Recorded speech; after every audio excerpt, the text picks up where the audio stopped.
Hello guys, আজকে Saturday. তো আজকে তোমাদের সাথে আমি একটা ছোট্ট মিনি ব্লগ শেয়ার করছি। সো আজকে যাচ্ছি আমি স্কুল। তো আমি ইউনিফর্ম পরে নিয়েছি, রেডি হয়ে গেছি।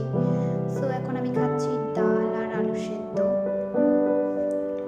তো আমি খেয়ে নিলাম, তারপর জলও খেয়ে নিলাম। তোমরা কে কে এইভাবে বোতলে জল খাও? আমি তো খাই মুখ লাগিয়ে।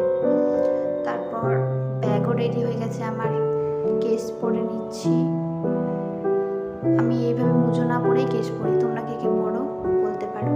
সো আমি রেডি হয়ে গেছি, বেরিয়েও গেছি রাস্তায়। তো আমি এখন টোটোতে উঠবো, উঠে গেছি টোটোতে। তো যাচ্ছি আমি এখন স্কুল। তারপর স্কুলে পৌঁছে গেলাম। স্কুলে তো আর ভিডিও হবে না, সো এটা আমার বান্ধবী। তো বাড়ি চলে যাচ্ছি এখন, চলে এসেছি বাড়ি। এখন একটু ফ্রেশ হবো, খুব গরম লাগছে। তো ফ্রেশ হয়ে গেছি, এখন তো আমার পেট